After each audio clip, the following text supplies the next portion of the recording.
민재야, 잘할 수 있지? 아무데나 기웃거리지 말고 늘 매사에 침착하고 빨간불 파란불에 흥분하지 말고. 걱정 마. 잘할 수 있다니까 진짜. 시작이 어려운 주린이가 걱정되신다면 대한민국 주린이집 이베스트 투자증권. 네, 안녕하십니까. 이베스트 투자증권 염승환 이사입니다. 오늘 2022년 6월 17일 이슈 체크. 이제 사실 이제 제가 뭐 예전에 마감 시황 이제 최근에 대신 이제 이슈 체크로 좀 하고 있는데, 개인 채널을 아마 7월 중에는 뭐 오픈을 하게 될 것 같습니다. 그래서 조금만 기다려 주시고 당분간 계속 요 이슈 체크 통해서 계속 좀 시황하고 보고서 요약해 드릴 테니까 참고해 주시면 되겠고, 오늘 방송은 꼭 좀 이게 좀 시청을 해 주세요. 오늘 좀 정말 중요한 내용이 하나 들어가 있어서 그러니까 꼭 오늘은 좀 시청을 해 주세요. 예. 이게 일단 오늘 순서는 아모레퍼시픽 좀 말씀을 드릴 예정이고, 아모레퍼시픽 그다음에 CJENM, 뭐 사실 내용들이 아마 완전히 좋다가 아니라 뭔가 좀 희망이 보인다, 뭐 그런 내용으로 보시면 되겠고, 기업은 별로 없어요. 오늘 뭐 삼성전기 요 정도입니다. 근데 오늘 좀 공부할 것들이 있어서, 그다음 크라톤은 뭔지 아시죠? 이게 DL이라는 기업 아시죠? DLENC 지주회사, 예. 석유화학 기업. 그리고 지금 자동차를 사야 하는 세 가지 이유 요게 있고요. 그 다음에 이 경제정책 방향이 나왔잖아요. 그거에 대한 설명입니다. 오늘 요것도 설명해 드릴 예정이고, 그리고 ECB 긴급회의 시사점, 예. 어제 유럽중앙은행에서 긴급회의를 열었어요. 그래서 그거 한번 말씀을 드리고, 그 다음에 오늘 요게 제일 중요합니다. 요거는 진짜 공부를 꼭 해주시고, 오늘 LNG 관련주 급등했죠. 저도 이제 LNG 인프라 얘기를 많이 설명드렸잖아요. 이번 주에도 에너지 인프라 뭐 하이투자증권의 이상현 연구원님이 썼던 자료도 하나 있었던 것 같고, 거기 이제 태광하고 DK락도 들어가 있었죠. 저 개인적으로 이제 제가 성광밴드가 이제 LNG 플랜트 비중이 워낙 높아서, 근데 오늘 이쪽 섹터가 다 급등하고 대우조선해양도 막 급등을 했어요. 근데 다 LNG 관련된 기업입니다. 그래서 왜 그게 중요하고 이 사이클이 쉽게 끝나지 않을 건지 그 내용을 제가 진짜 긴데 이거 1시간에 걸쳐서 제가 그냥 다 요약을 해놨어요. 일단 요약은 해놨으니까 참고하시면 되겠습니다. 네, 요거까지 설명을 할 거고요. 일단 시장부터 말씀드리면, 오늘 종합주가지수는 좀 급락 출발했다가 2400이 결국 깨져버렸어요. 그랬다가 이제 들어올렸고, 정말 힘들죠. 무너지는 증시가 회복을 좀 못하고 있고, 그냥 매일 하락입니다. 매일. 어제 하루 딱 빼고, 사실 어제도 올랐다고 볼 수도 없고요. 2700에 있던 지수가 그냥 불과 2주 만에 300포인트가 폭락하는 그런 모습이 나왔고, 뭐 또 이렇게 되지 않을까 싶긴 한데, 일단 이제 옆으로 늘어지면서 반등도 좀 할 것 같고요. 아무튼 미국 증시 충격, 경기 침체 우려, 지금 그러니까 물가, 경기 침체 이런 것들이 가미가 돼가지고 증시가 급락했어요. 근데 제일 중요한 건 물가거든요. 물가 꺾이려면 원유 가격이 꺾이면 돼요. 그래서 제일 중요한 게, 여러분들이 생각하실 거는 이제 7월 15일 날 어쨌든 바이든 대통령이 사우디 가요. 그냥 가진 않아요. 뭐 시간이 남아 돌아서 가는 게 아니잖아요. 원래 이번 달에 가기로 했는데 한 달 연기된 거는 준비를 철저히 해서 가는 것 같아요. 그래서 좀 제발 뭔가 협상을 잘해서 얻어냈으면 좋겠어요. 왜냐하면 지금은 원유 증산이 절실히 필요합니다. 그래서 바이든 대통령이 사우디의 원유 증산 합의를 이끌어낸다면 증시는 한번 급등할 가능성이 높고요. 왜냐하면 유가가 급락할 거니까. 안 되면 또 뭐 실망 매물 나오겠죠. 이거는 바이든 대통령이 좀 해결을 했으면 좋겠고, 두 번째가 종전이죠. 그래서 전쟁이 끝나야죠. 근데 지금 러시아가 좀 우세라는 얘기도 많이 나오는데, 뭐 돈바스 지역이나 이런 쪽에 대한 하는데, 뭐 어쨌든 러시아의 전쟁은 저는 뭐 러시아가 100번 잘못했다고 생각은 하지만 지금 어쨌든 결론이 안 나요. 그래서 어떻게든 좀 빨리 결론이 좀 나야 되는 상황 같고, 이게 왜 중요하냐면 9월 넘어가면 난방 시즌 도래합니다. 그럼 천연가스 원유 가격 또 올라가요. 왜냐하면 작년 10월부터 미국의 물가가 올라갔죠. 그러면 엽기저 효과로 에너지 가격의 변동 없으면 올해 이 가을부터는 물가 상승률이 꺾여요. 근데 만약에 난방 시즌 다가와가지고 전쟁 안 끝나면 또 올라갈 거예요. 이게 원유 가격이나 천연가스가. 그럼 뭐 그냥 안 꺾이는 거죠. 그래서 그 전에 빨리 뭔가 끝내야 됩니다. 그래서 어떤 식으로든 빨리 종전이 되길 기대를 좀 하고 있어요. 뭐 러시아가 물러나는 게 제일 좋은데 아무튼 휴전 쪽으로 가지 않을까 생각을 하고요. 9월 안에 결론이 날 것으로 저는 보고 있습니다. 그래서 좀 빠르게. 그래서 그 두 가지가 좀 해결이 되면 뭐 하반기는 또 굉장히 급하게 반등할 수도 있어요. 근데 그게 안 되면 뭐 그냥 계속 이런 모습이죠. 이렇게 답답하게 이렇게 늘어지겠죠. 그래서 결국 증시 반등은 그거밖에는 없다고 저는 보고 있습니다. 그래서 좀 그걸 기대하면서 기다려 봐야죠. 뭐 지금은 경기 침체까지 반영한 지수고요. 보통 고점 대비 30% 빠지면 경기 침체라 그래요. 근데 우리나라 증시가 지금 거의 한 27%, 8% 빠졌나요? 그 정도 빠진 것 같아요. 고점 대비. 그래서 거의 경기 침체까지는 반영을 해서 옆으로 횡보하고 뭐 저도 올라가길 바라지만 냉정히 봐야죠. 그래서 지금 바로 가기보다는 기술적 반등하고 또 꺾이고. 근데 어제도 설명드렸지만 오늘처럼 급 나갈 때 내가 주식 사고 싶으면 오늘 같은 날 사시고 어제 올라갔잖아요. 어제처럼 오르는 날은 사지 마세요. 어제 아침에 막 40포인트, 50포인트 막 급등했죠. 그런 날은 사지 마시고 오늘처럼 증시가 이렇게 아침부터 팍팍 빠질 때 그럴 때 그냥 사고 싶은 거 있으면 사는 게 지금 맞는 것 같습니다. 네, 그것만 좀 주의하시면 되겠고 오늘도 외국인이 어마어마하게 팔았습니다. 오늘 그냥 용서를 안 하더라고요. 네, 뭘 팔았냐? 삼성전자예요. 그냥 IT만 팔았어요. 그냥 무차별적으로 던지더라고요. 정말 뭐 너무 짜증나더라고요. 이 외국인들 파는 거 보고 아니 삼성전자의 원수셨나요? 네, 이거 보세요. 700만 원 때려버리는 거. 아니 뭐 방법이 없어요. 그냥 예, 너무 갖다가 던져버리니까 예, 안 들어옵니다 외국인. 예, 그래서 너무 좀 어려운 상황인 것 같아요. 그래서 오늘 삼성전자는 좀 두들겨 맞아서 6만 원이 깨지는 좀 안타까운 모습이 나오고 말았습니다. 빨리 좀 회복됐으면 좋겠고 외국인이 그러려면 안 팔아야 되는데 그러면 달러가 꺾여야 되겠죠. 꺾이거나 전쟁이 종료되거나 그런 모습이 좀 나와줘야 될 것 같아요. 그리고 오늘은 레몬이 그거 아닌가요? 그 마스크? 아무튼 뭐 거기 원숭이 두창 관련주 이런 것들이 강했고 오늘 아까 말씀드린 대로 조선주가 급등해 버렸어요. 특히 LNG 최강자 대우조선. 대우조선이 LNG 하면 최강자입니다 사실. 오늘 급등했어요. 그래서 조선주가 이끌었고 건설기계도 좀 좋았고요. 2차 전지는 오늘도 좋았습니다. 오늘 근데 이노베이션이 어제는 급나가다가 뭐 종잡을 수가 없네요 진짜.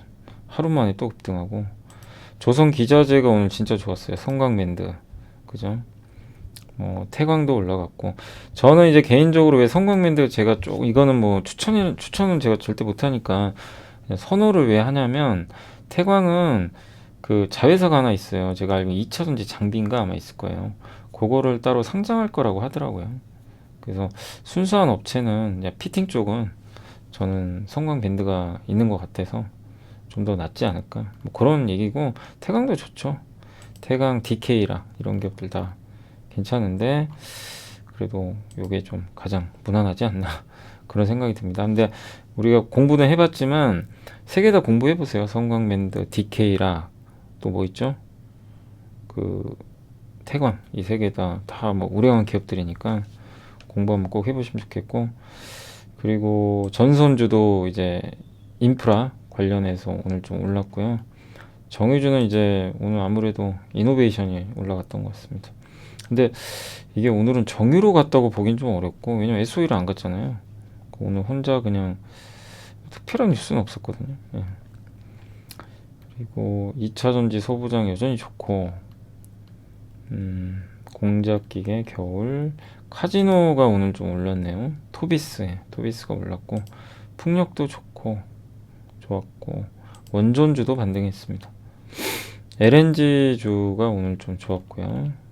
그리고는 다 하락을 했고 많이 빠진 거는 자동차 대표주가 좀 오늘 안 좋았고요. 현대위아가 급락했습니다. 그리고 반도체 역시 오늘 안 좋았어요. 오늘 삼성전자 막 급락하고 유진테크가 많이 빠졌습니다. 안 좋아요. 아무튼 요즘에 반도체가 너무 상황이 안 좋습니다. 엄청 싸지고는 있어요. 예, 근데 참 반도체 실현입니다. 지금 잘 이겨내세요. 저는 반도체는 수요는 꾸준히 증가하는 산업이라고 생각하고요. 공급은 크게 못 늘고 네, 시간이 걸리죠. 오늘은 또 현대백화점이 빠졌네요. 참. 소비 둔화 우려 때문인가요? 잘 가다가 또 뚜렷한 이유는 없습니다. 네, 없습니다. 현대백화점 뚜렷한 이유는 없고요. 그냥 기관이 손절했네요. 종합상사, 비료, 반도체 장비, 뭐 미용, 의료기기, 영상 콘텐츠, 통신 장비 뭐 할 것 없이 여전히 부진한 기업들은 계속 부진한 흐름이 이어졌던 것 같고요. 네이버, 카카오도 참 여전히 좀 답답한 상황이 아직은 이어지는 것 같습니다. 여기 HTS가 멈춰버렸네요.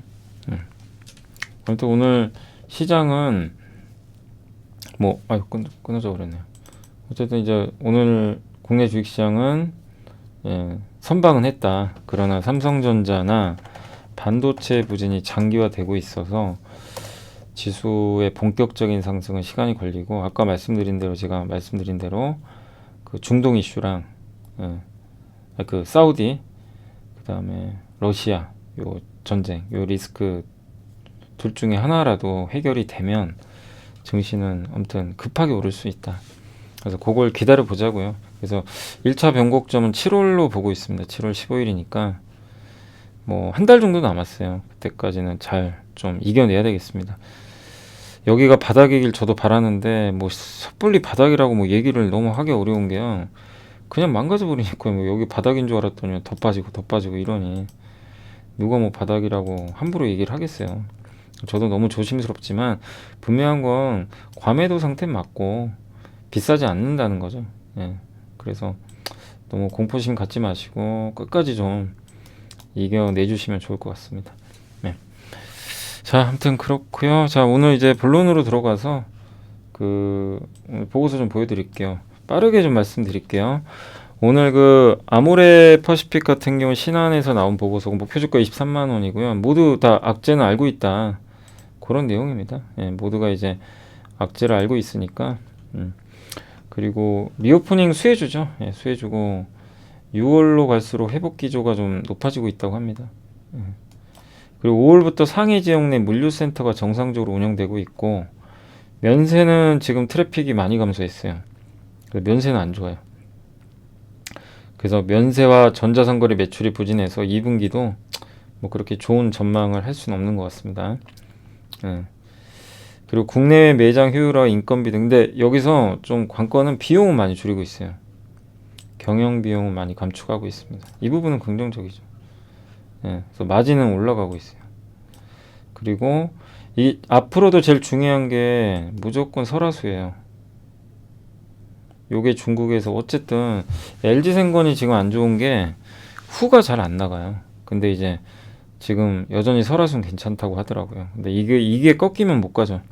그래서 아모레 퍼시픽은 설화수가 버텨주는 게 가장 중요할 것 같습니다. 그래서 2분기 영업이익 추정치를 300억 내외로 하향 조정을 했는데 아무튼 그건 다 반영했죠. 뭐 모르는 건 아니고 하반기 실적 기대감 또 중국이 본격적으로 경기 부양이 나온다면 반등은 할 수 있다. 그래서 지금은 공포를 갖기보다는 좀 인내심을 발휘해보자 그런 내용입니다. 그리고 CJ ENM은 이제 어떤 뉴스가 있었냐면 티빙 앱이 있죠. 아직 저도 이제 티빙 가입은 해놨는데 요새 안 본 지가 좀 오래돼가지고요. 티빙이 파라마운트 플러스라는 OTT 안에 그러니까 티빙 안에 파라마운트 이제 콘텐츠가 들어가 있어요. 그래서 티빙 가입하신 분들은 미국의 파라마운트 드라마나 영화를 볼 수가 있어요. 그래서 여기에 TV, 영화 이런 것들 400편, 2000시간 분량의 콘텐츠가 들어가 있다고 합니다. 그래서 한국을 아시아 첫 지역으로 결정을 했고요. 가입자 수가 6,200만 명입니다. 근데 디즈니 HBO를 따라가고 있고 티빙 입장에선 좋은 거죠. 저 파라마운트를 이제 끌어들여서 가입자를 늘릴 수 있고, 여기서 끝나는 게 아니라 여기 KT하고 7월 초 KT 무선 가입자를 대상으로 해서 티빙 콘텐츠를 이용할 수 있도록 하는, 그러니까 KT의 시즌이라고 있어요. 요거랑 합칠 것 같아요. 그러면 이제 2위 자리가 확고해집니다. 시즌도 꽤 있으니까 가입하신 분들이. 그래서 티빙과 KT가 이제 좀 협심해서 넷플릭스와 한번 경쟁해 보겠다, 이런 좀 얘기인 것 같고요. 엔터산업은 엔하이프라는 그룹이 있는데 이게 85 신인 그룹인데요. 앨범이 85만 장이나 팔았어요. 그래서 보이그룹 중에는 이제 또 잘 나가게 됐고, 또 드라마도 지금 공급 열심히 하고 있고, 그래서 많이 빠져서 목표 주가를 좀 낮췄지만 이런 모멘텀들은 있으니까 이런 게 있어야 또 기대를 하는 거죠, 우리가. 그래서 기다려 보자는 내용이고요. 그다음에 삼성전기가 참 너무 답답하고 안 좋지만 좀 저는 계속 뭐라고 하시더라도 좀 끝까지 버텨야 된다, 이 말씀 드리고 싶고, 왜 그러냐면 그냥 막연히 많이 빠졌으니까 무조건 기다리세요 이게 아니라 삼성전기의 미래 전망이 저는 괜찮다고 생각해요.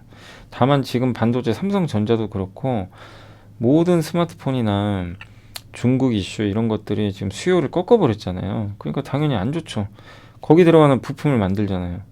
삼성전기는 MLCC 세계적인 업체인데 주로 스마트폰에 들어가요. 근데 스마트폰이 꺾이니 오더 컷, 주문 축소되니 어떻게 돼요? 주력이 안 좋죠. 근데 이게 지금 있는 일이 아니라 벌써 6개월 전부터 계속 있었던 일이에요. 근데 그게 계속 이어져요, 지금도. 근데 그때마다 공매도 나와서 계속 빠지고, 그러니까 답답하죠. 그럴 것도 아닌데 지금은 모르는 것도 아닌데 잔인하게 밀더라고요. 근데 이제 핵심은 MLCC도 반드시 필요하고요. 자동차 이제 많이 들어가니까 그것뿐만이 아니라 이제 핵심은 이거예요. MLCC, 그러니까 제가 보는 삼성전기는 요 세 개잖아요. 지금 자동차용 요거랑 BGA 기판, 우리 공부 많이 했던 옛날에 플립칩 BGA 대형 기판, 요거랑 뭐죠? 카메라잖아요. 자동차 차 카메라죠. 이거 이번에 테슬라 들어가잖아요. 자율주행 카메라, 그죠? LG 이노텍 이기고, 요 세 개예요. 이 세 개의 산업이 앞으로 안 좋나요? 그러니까 내가 이렇게 고민을 해보세요. 물려 있잖아요. 대부분 다 물려 계시죠. 근데 이 세 개의 산업을 난 못 믿겠다, 안 될 것 같다, 그러면 정리하셔야 돼요. 그냥 왜 갖고 있으세요? 그냥 빨리 갖고 있을 이유가, 그 전에도 뭐 마찬가지지만 갖고 있을 이유가 1도 없어요. 근데 이 세 개 중에 어느 거 하나라도 앞으로 성장을 안 하는 건 없다고 생각합니다. MLCC 자동차에 들어가죠. 많이 1000개 들어간 게 10,000개 들어가고요. 자동차는 기판 서버용, 자동차용 기판이 고사양화돼요. 이비덴하고 이제 경쟁하고, 이번에 애플에 납품했잖아요. 애플 M2 칩, 그리고 차 카메라, 그죠? 저는 좀 버텨보자, 그 내용이고, 이번에 탐방 갔다 왔나봐요, 이분이. DB금융 권성률 연구원님이.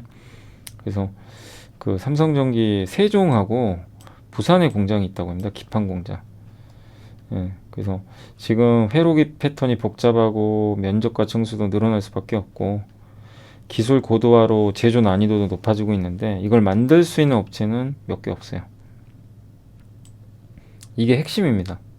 공급은 적은데, 그러니까 이걸 만들 업체는 굉장히 적은데 수요는 넘치는 거죠. 그래서 저는 반도체도 좋게 보는 거고 이 기판도 좋게 보는 거예요. 단 기판 업체들 심택이든 대덕이든 너무 많이 올랐으니까 몇 달 쉬어야 돼요. 그거를 꼭 인정을 하시고 보셔야 됩니다. 그리고 플립칩 BGA는 연간 14% 이상 성장하고요. 그 다음에 10층 이상의 아주 높은 고다층 제품은 이게 한 번 만드는데 12주 이상, 그러니까 지금 주문 들어가면 12주나 걸린다고 합니다. 공급이 늘기가 어려워요. 그리고 기판 솔루션 사업은 매출의 21%, 영업이익은 26%나 됩니다. 비중이 점점 늘어나요. 하반기에는 서버용, 인텔의 사파이어 래피즈가 출시가 또 연기됐습니다. 내년 2분기로 연기됐대요. 정말 인텔 왜 저러죠? 인텔이 자꾸 연기하니까 삼성전자 또 빠지는 거예요. 이 반도체 사파이어 래피즈 신제품이 나와야 거기에 D램이 들어가거든요. 자꾸 연기돼요. 그럼 D램 수요가 줄겠죠. 자, 그리고 기판은 여러 종류가 있는데 플립칩은 뭐냐면 이 반도체 있죠? 이 반도체에다가 여기 숄더볼 보이세요? 조그만 거. 요게 덕산 하이메탈이 만드는 거예요. 그리고 저거를 붙이죠. 붙일 때 평평하게 만들죠. 그걸 리플로우 장비. 그걸 하는 회사가 PSK 홀딩스, STI. 이게 머릿속에 이제 다 나오셔야 돼요. 보는 순간. 그리고 뒤집어요. 그래서 플립. 그 다음에 패키징. 여기 PCB 있죠. 그러니까 이 반도체를 이렇게 범핑이라 그래요. 숄더볼을 딱 붙여가지고 돌려서 밑에다 기판에 여기 PCB에 붙이는 걸 우리가 패키징이라고 합니다. 이게 바로 플립칩 CSP. 요거는 소형 기판이에요. 주로 모바일에 들어가요. 그러니까 CSP란 단어가 있으면 모바일. 요걸 하는 회사가 어디? 심텍. 아시죠? 그리고 플립칩 BGA는 딱 봐도 크죠. 예. 요게 일본의 신코라는 회사가 하는 거고 삼성전기, 대덕전자가 합니다. 한국에선 커요. 기판이 되게 커요. 그래서 빅 사이즈. 이게 자동차에도 앞으로 들어가고 서버. 예. 그래서 요거를 우리가 플립칩 방식의 이제 BGA라고 합니다. 그래서 삼성전기가 지금 양산하고 있는 게 PC, 태블릿, 모바일 다 하고 있고요. 앞으로 하려고 하는 게 서버. 이게 층수가 높아요. 층수가 높으면 만드는데 시간이 더 많이 걸려서 공급이 늘기가 어렵죠. 그 독점적인 사업을 할 수 있고 PC. 층수가 올라가죠. 자동차입니다. 전자. 요렇게 지금 포트폴리오 확장하고 그 다음에 삼성전기가 지금 어디 고객사예요. 이비덴하고 경쟁이 제일 심해요. 삼성전자가. 전기가. 근데 인텔, AMD, 그러니까 인텔이 서버 지금 출시 못하잖아요. 이것도 좀 아쉽죠. 근데 애플에 들어갔습니다. 그래서 좋고 패키지 기판 실적 전망입니다. 이 데이터를 보면 우리가 너무 염려하지 말자. 그 말씀 꼭 드리고 싶어요. 그리고 크라톤은 DL이란 기업 아시죠? DL. 석유화학 기업. 크라톤은 소나무에서 추출한 원재료를 가지고 향수나 이런 원재료를 만드는 기업입니다. 화장품 원료. 근데 이 회사가 그 판가 인상을 지금 하고 있나 봐요. 폴리머 사업 부분이라고 있는데 여기 HSBC라는 제품이 있어요. 요거를 올렸다고 합니다. 그리고 또 올린대요. 7월 1일 날. 그러니까 2번 올리는 거예요. 4월 1일, 7월 1일. 아니 수요가 얼마나 좋으면. 그래서 판매량도 증가하고 고부가 제품인 이것도 올린다고 합니다. HSBC는 USBC라는 제품이 있대요. 여기에 수소를 첨가해서 이제 열에 강한 성분을 부착한 제품인데 이게 어쨌든 화학 소재예요. 이름이 그렇게 돼 있는 건데 요게 의료용, 자동차, 보호용 필름, 소비재 등에 사용되는 좀 비싼 제품입니다. 근데 세계 2위예요. 이 회사가. 미국, 유럽에서는 1등. 그러니까 DL은 그런 관점에서 좀 계속 다른 석유화학도 이제 최악은 지나가요. 근데 DL은 확실히 석유화학 기업 중에서 가장 괜찮은 것 같아요. 그죠? 요즘에 나오는 내용들 보면 그냥 크라톤이라는 그 자회사 미국 걸 인수했기 때문에 그게 확실히 매력이 있는 것 같습니다. 이렇게 보시면 되겠고 지금 자동차를 사야 하는 3가지 이유인데 대기 수요 많다. 예, 지금 워낙 코로나 때문에 재고는 감소했고 공급이 안 되니까 대기 수요 여전히 많아서 장문수 연구원님은 24년까지 공급 부족할 것 같다. 이런 내용이고 공급 충격의 회복 탄력성이 높지 않대요. 예. 그러니까 공급 충격은 받았는데 이거를 한 번에 공급을 늘리기가 쉽지 않다고 합니다. 예. 그리고 또 전기차로도 넘어가야 되고 그러다 보니까 또 배터리 가격도 아직 비싼 편이고 그래서 원하는 만큼 막 팍팍 공급을 늘리기가 어렵기 때문에 가격이 유지될 거란 얘기예요. 지금 가격을 올렸는데 만약에 자동차 공급이 늘면요 자동차 가격은 떨어지게 돼 있죠 당연히. 근데 그러기 쉽지 않다는 겁니다. 수요는 많은데 공급을 단계 확대하기가 어려운 지금 구조다. 요 내용이에요. 흡수하기에 회복 탄력성이 높지 않을 것 같다. 그리고 구조적인 가격 상승이 지속될 것 같다. 네, 뭐냐면 그 현재 지금 공급 여건이 계속 지금 그러니까 수요는 많은데 공급이 못 됐잖아요. 근데 이게 뭐 당장 해결될 문제는 아니다. 계속 이어진다고 보고 있는 것 같아요. 구조적으로 이런 부분들이 일회성이 아니라 구조적이다. 근데 어쨌든 분명한 건 뭐 반도체 공급은 늘어나요. 그래서 예전보다는 대기 수요는 줄 거고 재고는 늘어나겠죠. 근데 그 강도가 어떨지는 봐야 될 것 같고 역시 한국과 일본 기업들을 좋게 보고 있는 것 같습니다. 그래서 자동차 산업은 적정 수요 이상으로 공급 회복을 단기 회복하기에는 좀 힘든 상황에서 대기 수요의 가시성이 높고 환경 규제, 전동화 전환 전략의 강화 속에서 공급적으로 공급량을 늘리기는 어렵다. 그래서 구조적인 가격. 그러니까 한마디로 이거예요. 수요는 여전히 많고 공급은 늘긴 느는데 이 수요 증가 속도를 못 따라간다. 단기간에. 그래서 구조적으로 성장, 가격은 오를 것 같다. 그 내용입니다. 그래서 가격 전가 능력이 뛰어난 기업의 이익 변별력은 지속될 것 같다. 그래서 한국, 일본 자동차 회사들하고 그 다음에 현대글로비스, S&T 모티브, 한온 시스템을 관심 갖자. 뭐 그런 내용이니까 참고하시면 되겠습니다. 여기 그 부품 회사에 대해서는 애널리스트마다 다 달라요. 보시는 게 어떤 분은 한온 시스템 안 좋게 보시고 S&T도 안 좋게 보시고 어떤 분은 만도 좋게 보고 어떤 분은 모비스 좋게 보는데 또 안 좋게 보는 분도 있고 다 달라요.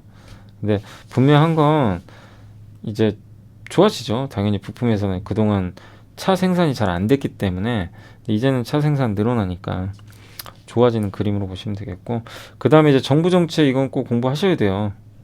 그래서 KB 하이난 연구원님이 쓰신 자료고 민간 주도입니다. 바뀌었어요. 정부 주도가 아니에요. 그 다음에 이제 전략 산업이고 잠시만요.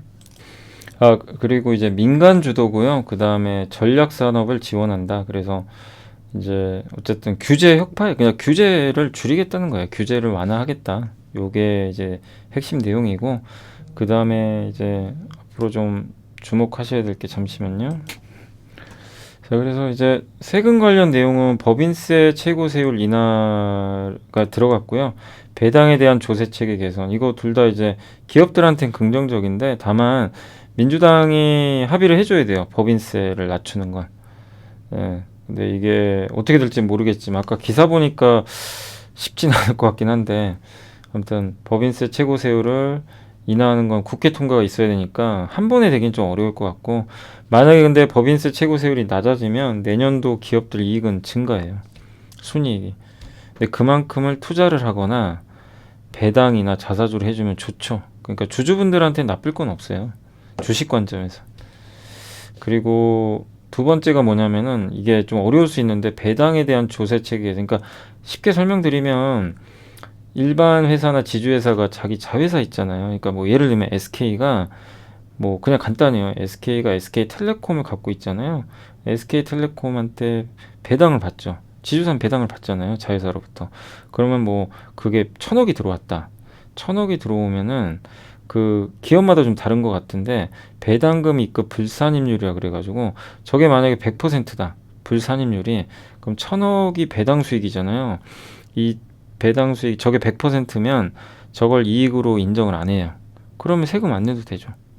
그죠? 그냥 1,000억이 그대로 꽂히는 거예요. 근데 저게 30%다. 그러면 그 중에 30%면 얼마죠? 1,000억에 300억이죠. 300억 빼고 700억을 이익으로 잡아요. 그럼 700억에 세금을 부과합니다.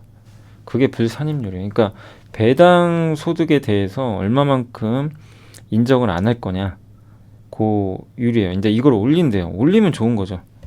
기업 입장에 저걸 올리면 배당 받는 거에 그 올리는 폭만큼 그걸 이익으로 안 잡아요.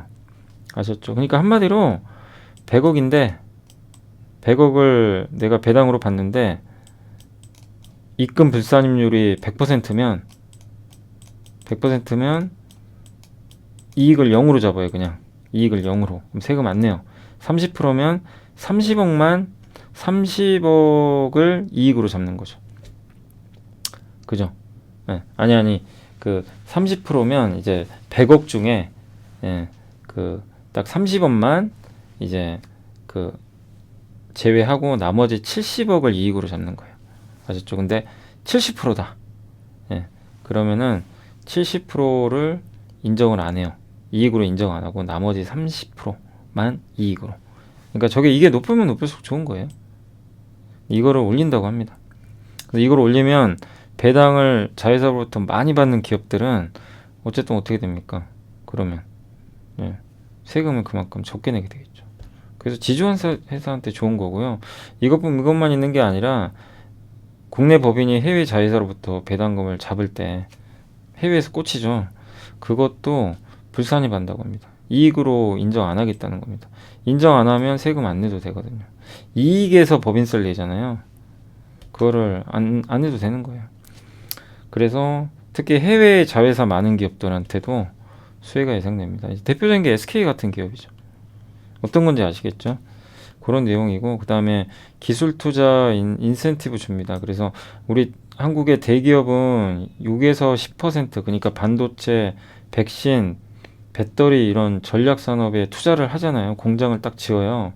1,000억이 딱 투자가 됐어요. 그러면 6에서 10%를 세액공제해줘요. 이거를 대기업이 할 때 늘려주겠다는 거예요. 8에서 12%로. 세액공제 더 해주겠다는 얘기입니다. 그럼 대기업한테는 좋은 거죠. 예. 그래서 그리고 5월부터 주요 기업들이 투자 계획 발표한 거 아시죠? 1,000조. 그동안 거의 다 투자를 했대요. 계획대로. 저 이거 보고 깜짝 놀랐어요. 진짜 다 투자를 했다고 합니다. 과거에도. 그래서 좋고, 외환시장은 이제 야간까지 개장할 것 같아요. 지금 외환시장은 3시 반에 끝나는데 런던 시장 마감이 언제냐면은 그 새벽 2시예요. 2시까지 이제 연장하는 거예요. MSCI 선진지수 가려면 저거 해야 됩니다. 그리고 긍정적이고, 다만 공매도 전면 허용도 해야 돼서 참 이게 애매하네요. 그 다음에 반도체 첨단 산업, 신산업 요거를 육성을 적극적으로 하겠다. 이런 내용입니다. 그래서 반도체 지원 사업이 첫 번째고, 이번 달에 아마 반도체 정책 발표가 있을 거예요. 그리고 우주 로봇 이런 것들도 발표 나중에 할 거고, 그 다음에 폐배터리 계속 공부는 해야 됩니다. 성일하이텍이라는 기업이 이제 하반기 제가 봤을 땐 가장 많은 분들이 관심 갖고 있는 IPO예요. 공모주입니다. 7월에 하는 건지 모르겠어요. 7월 아니면 8월에 하는 걸로 제가 알고 있거든요. 그래서 성일하이텍 국내 최대 회사예요. 폐배터리. 그래서 이쪽도 한번 공부해 보시면 좋겠고, 아무튼 우리나라 주요 기업들의 투자 계획 발표고요. 요게 이제 발표된 내용이고, 요게 삼성이 요만큼 투자하고요. 반도체, 배터리, SK, LG, 현대차 이렇게 순서대로 나와 있으니까 요거 다 투자한다는 얘기인데, 놀랍게도 이 계획대로 다 한대요. 거의 다. 소부장 기업들 좋을 수밖에 없죠. 사실. 지금은 안 좋지만. 그리고 하반기에 주목할 정책으로는 제5차 과학기술 기본계획이 수립이 되고요. 이게 아마 인공지능이나 뭐 그런 얘기 나오겠죠. 그리고 우주 로봇, 나노 뭐 이런 것들도, 미래 유망 산업 육성 이런 것들도 있을 것 같고, 하반기에 이제 플라스틱, 폐배터리 이런 것도 있을 것 같습니다. 그리고 유럽의 중앙은행에서 긴급회의를 열어가지고 긴급 자산 매입 프로그램 재투자 유연하게 하겠다. 이거 왜 그러냐면, 지금 유로존의 금리 스프레드가 확대돼서 금리가 이렇게 너무 올라간다는 얘기는요. 급하게 올라가요. 지금 그러니까 독일 금리에서 이탈리아 금리를 뺀 건데, 이탈리아 금리에서 독일 금리 뺀 거예요. 이태리가 금리가 더 높죠. 독일보다. 예.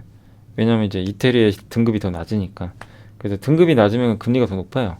우리가 그 신용 등급이 낮을수록 금리가 더 높은 거랑 똑같은 겁니다. 그래서 이탈리아에서 독일 금리를 뺀 게 올라가면 무슨 얘기예요?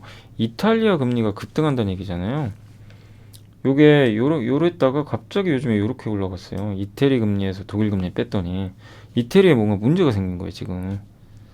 갑자기. 그래서 지금 깜짝 놀란 겁니다. 그 이유가 이탈리아가 지금 부채가 높아요. 150%나 되고 GDP 대비. 거기다가 러시아가 이탈리아의 가스 공급을 중단한대요. 한 15% 끊는다 그러더라고요. 그러니까 이제 이탈리아 난리가 난 거예요. 그래서 혹시라도 유럽도 재정위기 발생할까 봐 10년 전에 유럽 남유럽 국가 피그스라고 기억나세요? 피그스인가? 재정위기 한번 기억나시죠? 스페인, 이탈리아, 포르투갈, 아일랜드였나? 요 4개 국가가 그때 이름 따가지고 피그스 재정위기로 난리가 났었죠. 그때 주식시장 아주 폭락하고 난리도 아니었어요. 그게 또 발생할 수도 있잖아요. 잘못하면. 그래서 미리 좀 선제적으로 돈을 풀겠다. 그러니까 금리는 올리는데 혹시 모를 위험 상황에 대비해서 양쪽 하나 하겠다는 거예요. 좀 이율 배반적이죠. 근데 그렇게 하겠다는 거예요. 왜? 신용위기 발생하면 안 되니까. 그러니까 저는 이런 전략은 나쁘다고 생각 안 합니다. 예, 사전에 차단하겠다는 거예요. 그래서 이탈리아가 지금 워낙 그동안 안 좋았기 때문에, 그러니까 갑자기 좀 최근에 안 좋아지니까 통제하겠다 이거를. 그래서 금융시장 이제 그게 나오고 나서 시장 긍정적으로 반영했어요. 그래서 그 스프레드 금리 차가 축소가 됐고, 그 다음에 그 라가르드 총재가 필요한 경우에 조치를 취할 것이라고 원론적으로 답변만 했는데, 어쨌든 이제는 그 이런 것들을 적극적으로 하려는 얘기가 나온 것 같습니다. 아직은 뭐 그냥 하겠다는 건 아니에요. 지금 바로 집행한 건 아닌데 하려고 의지를 보였어요.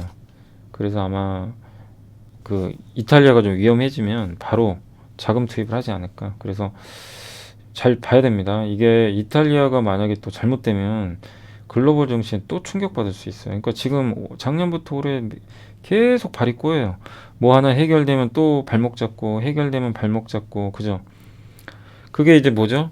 결국엔 그런 이제 발목 잡히는 일들이 왜 자꾸 나오냐면 전쟁 나고 중국 셧다운 당하고 우리나라는 LG 에너지솔루션 상장하고 막 오스테인 플란트 횡령 사고도 있었고 막 계속 스텝이 꼬였어요. 근데 여기에 또 이탈리아까지 터져버리면 난리 나는 거죠.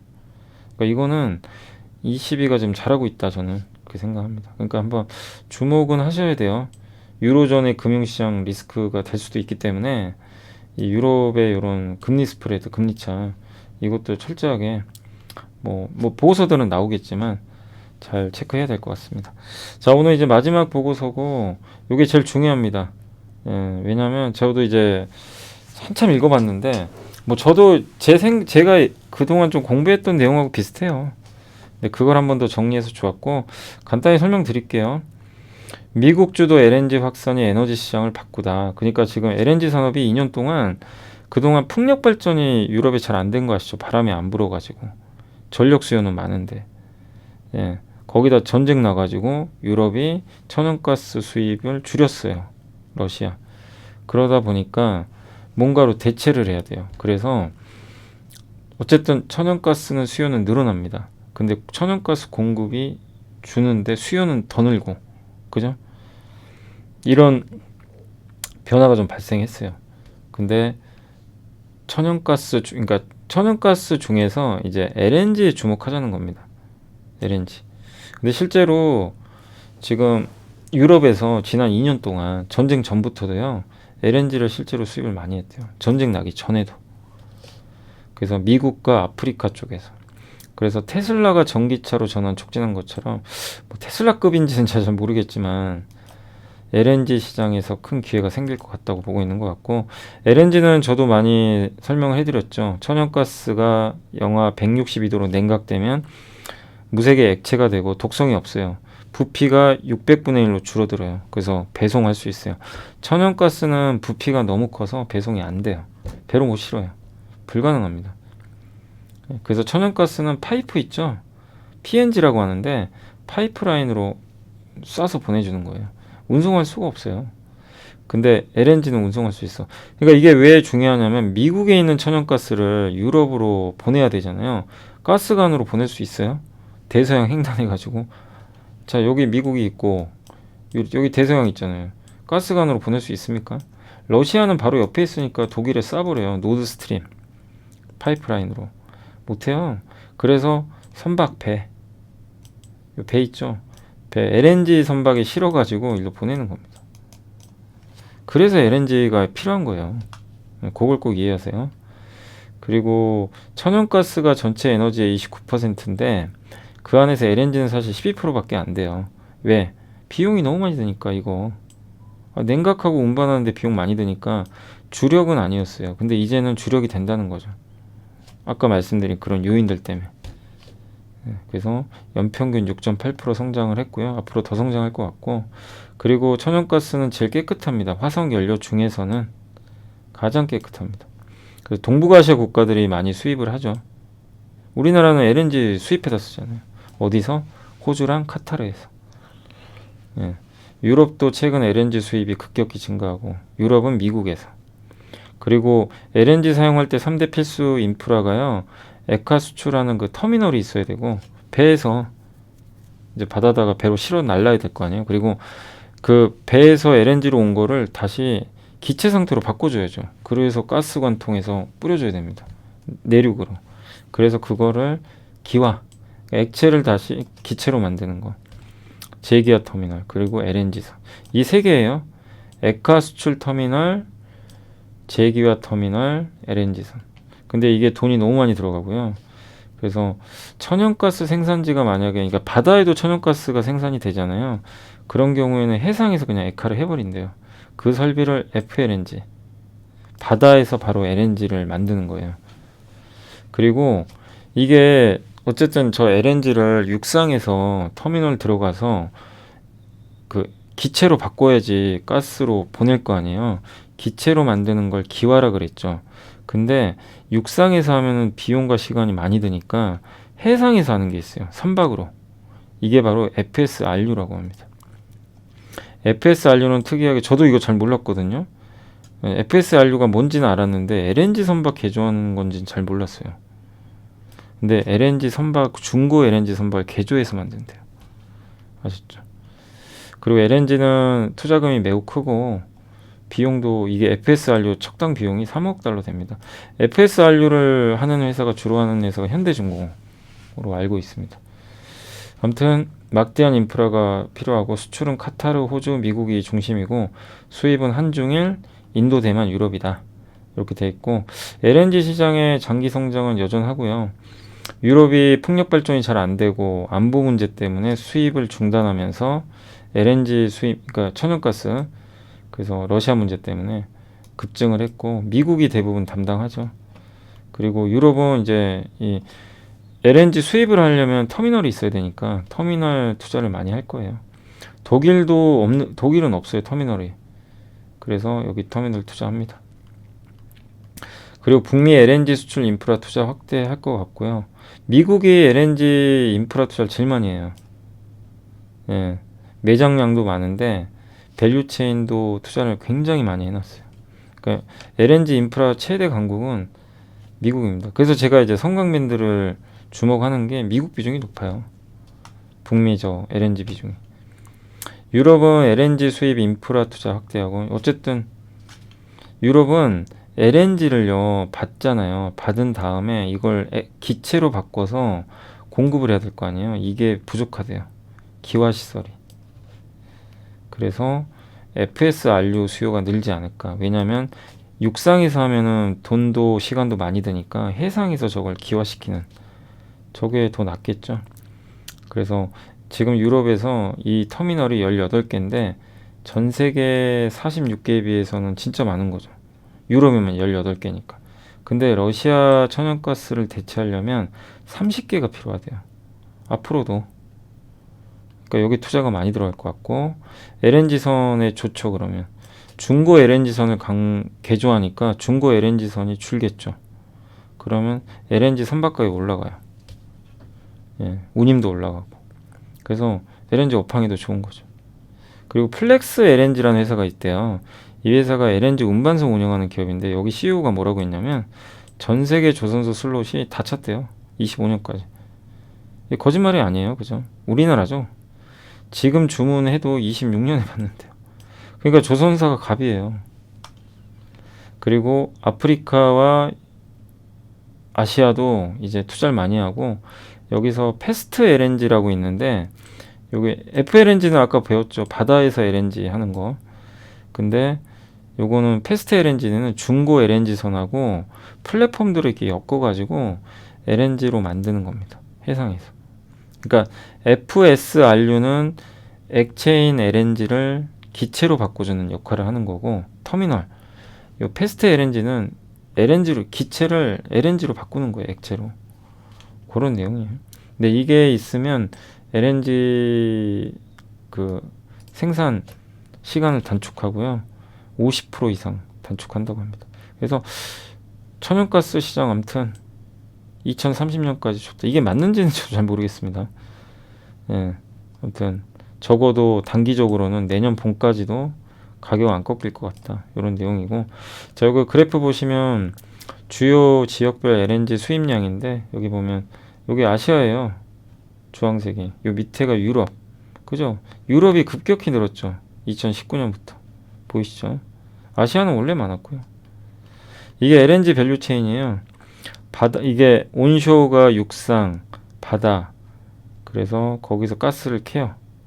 예, 그래서 여기 바다에서 이걸 이제 LNG로 바꿔줘야 됩니다. 여기서 터미널에서. 그죠? 요게 FLNG가 바다에서 이제 배로 LNG로 바꿔주는 거. 그 다음에 LNG 운반선에, 이게 운반선이에요. 이게 우리나라 조선사들이 가장 잘 만드는. 예. 그 다음에 그리고 어떻게 되죠? 예.